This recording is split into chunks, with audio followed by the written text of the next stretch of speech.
Welcome back to Wired to Be Rich. If you're a new listener, welcome. I am so happy you found me. It honestly feels like anytime someone finds this show, they end up sticking around. So I'm really glad that you're here. And to my returning listeners, of course, as always, thank you, thank you, thank you. You guys are what makes this show pop.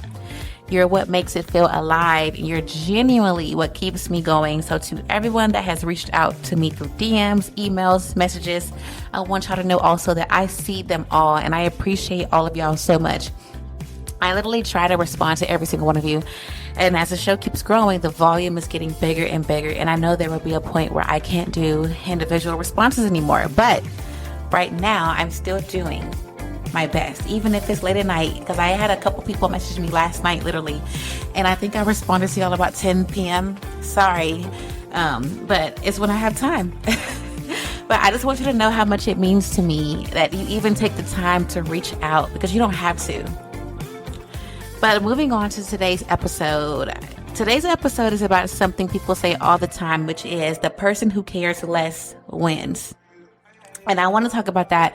I want to talk about why that phrase exists, why it gets misunderstood, and how it actually applies to money, opportunities, confidence, and building a rich life. Not playing games, not being cold or being detached from everything, because if you want to be rich in mindset, rich in income, rich in peace, then this matters. So without further ado, let's jump into today's episode. She's not just a podcast host. She's a movement. Manda Lea is teaching people how to break cycles and build real wealth, mentally, financially, and spiritually. People all over the world are waking up to her message. Wired to Be Rich isn't just a podcast, it's a mindset shift. She makes you believe again in yourself, in your power, and your ability to actually have the life you always known was meant for you. Hi, everyone. I'm Manda Lea, entrepreneur, speaker, and founder of Balance and Destiny, and this is Wired to Be Rich. People ask me a lot how things seem to come together in my life, and I always feel a little hesitant answering that because I don't walk around thinking that I have some secret formula, you guys. Most of the time, it's people who've known me through different seasons, different versions of me who bring it up. They'll say that they can feel where I'm going, or they notice how I move now, or how I don't seem as shaken when things don't work out the way that I thought they would. And when they ask what changed, I usually tell them that it started with letting go. Not in a cut everyone off and disappear way, just in a really honest way. Letting go of outcomes, letting go of forcing things, letting go of versions of myself that were built around fear or survival instead of intention. But the second and honestly bigger part of that process was something people don't talk about enough, which is self-analysis, real self-analysis. A lot of people think that they're reflecting, but they're really just editing the surface. You know, oftentimes we're pretty good at saying things like, okay, I shouldn't have said that, or I don't want to do that again, or that didn't work out, so I'll avoid it next time. And sure, that's a start, but most people never stop and ask why they did it in the first place. You know, why did I act like that in the first place? Why was that my reaction? Why did I stay in the first place? Why did I choose that to begin with? Why did I ignore what I already knew?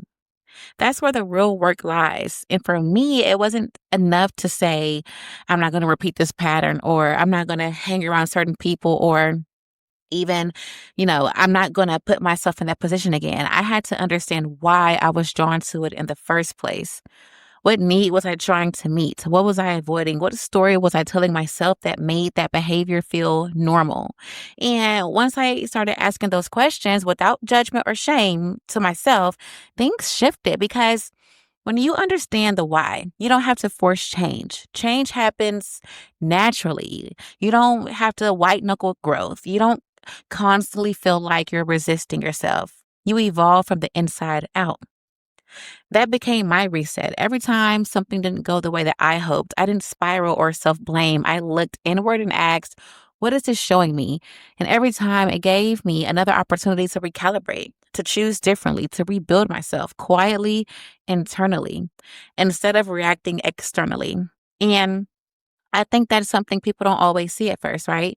A lot of people underestimate me. They see someone young, expressive, beautiful, maybe eccentric, and they assume that's the whole picture. And that's okay. Some people are surprised when they realize that there's depth to me. Some people appreciate it. Some people feel uncomfortable around it. But that part isn't really my concern anymore. What matters to me is that I know myself. I know why I move the way I move now. I know why I don't cling to outcomes the way that I used to, right? And that self trust makes detachment feel natural, not forced. So when people say the person who cares less wins, I'm not like, or not even people, because I say that, I'm not even saying that as indifference. I hear it as someone who's done the inner work, right? I'm saying it as someone who has done the inner work, someone who understands, their patterns, someone who knows themselves well enough to not panic when something ends or shifts. And it's not about not caring. That's about caring deeply without losing yourself. And for me, that's where everything started to change. And once you start seeing this in yourself, you can't unsee it, y'all, like at all. Literally. You notice how different everything feels when you're attached to an outcome versus when you're not. When you're attached, life gets heavier. Things feel loaded. Conversations feel higher stakes than they need to be. Your decisions feel harder, even when the answer is actually very simple. Because when you're too attached to any outcome, you're not just hoping something works out, you're needing it to work out. You know, you're needing that job, needing that deal, needing the opportunity, needing that relationship, needing that friend group, needing the validation, needing it to unfold in a very specific way so you can finally relax. And that need seeps into everything, whether you realize it or not. You hesitate more. You second guess yourself. You overthink things that used to feel simple. You start performing instead of deciding, saying what you think will be received well instead of what's actually true for you. You say yes a little too quickly. You stay quiet when something feels off. You tolerate dynamics you don't really like because the idea of losing the opportunity feels worse than compromising yourself. And none of that means that you're bad with money or bad at life or lacking discipline. It usually means that your nervous system is trying to protect you. It's like it's looking for safety, certainty, and reassurance in an outcome instead of inside of yourself. But here's the part that changed everything for me. You can't build a rich life from a place of internal desperation. Even quiet desperation, like people can smell it on you, y'all, like dogs, right? Dogs can smell fear. People can smell when you are desperate. Even the kind that looks polished on the outside, even the kind that sounds reasonable. When your sense of safety depends on something working out, you give away your power without even realizing it. How many times have y'all been in an interview and you thought you killed it, but you also were like frantic about if you even got the job? Well, I can guarantee you that energy seeped into the interview, and those people that were interviewing you can tell.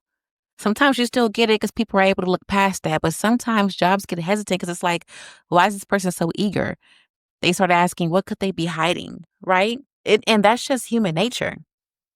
Your standards soften. Your timing gets rushed. And over time, that doesn't affect relationships. It affects your money, your career, and your ability to trust yourself. When you're detached, your nervous system settles. You're not frozen or frantic anymore because you're just responsive, right? You can think clearly. You can walk away when something doesn't feel right without convincing yourself that you're being dramatic. How many people have done that? Because I definitely have. You can wait without panicking or choose instead of chase. That's why detachment isn't passive. It's more powerful than anything. It's what allows you to make decisions, clean decisions, the kind that compound over time in your money, in work, and in life. And you stop building from urgency, you start building from clarity. And clarity is expensive in the best way. A lot of times people will hear, like, for instance, the stuff that I'm even talking to you about, I'm so happy that it's resonating with so many people. But there are people that haven't, even gotten this far in the episode, maybe, or they are not really paying attention. But a lot of, literally, you guys, I'm telling you things that are guaranteed results. Like, they will give you guaranteed results. It always starts from inside. And we hear it all the time. We hear it so many times. And you can, lead a horse to water, but you can't make people drink it. People see, the beauty in me or the lifestyle that I've created for myself. They see how far that I've come, and they think that it's just this mystical, magical baton waving in the air, making me just be lucky and receptive. But I am telling you, that's not how it works, right? I used to literally not even have money to buy groceries with a significant other. And this was like 3 years ago, very recent. I used to get paid and our money went straight to bills and stuff where we had to ask family and friends for just $100 to be able to go buy groceries for 2 weeks. Just 3 or 4 years ago, during hard times, when people lose jobs after COVID, people were losing jobs and hours are getting cut back. So things got rough. I mean, they picked back up, yeah, but I am not someone that is just lucky because if I was always just lucky, I would have never had to endure suffering. So when I'm talking to people and I'm saying things like this, it's genuinely because I've lived a story and I've curated a lifestyle that I genuinely love waking up to every single day. There is not a person on this earth that can make me think any negative thing about myself because I know who I am. And it always starts inside. You want money, you want a higher income, you want more stability, you want happiness, you want self actualization. You want to feel good about yourself. You want to stop fighting those mental battles and demons. It starts with the inner purge. It always does. You can try to skip the step if you want to, but it's always going to come back to you. Always. Once you know what it feels like to move through life without gripping every single outcome, you realize how much energy you were burning just trying to feel okay. Letting go doesn't make you careless. It makes you steady. And steadiness is where real wealth starts, you guys. It starts. I go back to my episode that I aired at the beginning of November because I went to Chicago for Halloween and I wasn't even trying to, but I literally ended up partying in a room full of people that were making millions. And I'm not talking about 1, 2, 3, 5, 10, or 20 million, closing $60 million contracts and showing their business plans, talking real equity, talking about real things. Like it's not it's it's not like I'm just saying these things out of thin air. Like there's proof to it. And it's so cool. And it's so interesting once you actually walk through that door of abundance, because once you walk through that door, you can never look back. And I am here to help all of you walk through that door with me because it's beautiful on this side. It's peaceful. I'm not saying it's perfect. Everyone has off days, but it's beautiful and it's peaceful and it's calm and it's amazing, right? Now, I used to be super attached, not just a little bit, but in ways that I didn't even realize. And honestly, not that long ago, even a year ago, I would put in so much. I was having a conversation with two gentlemen on Sunday.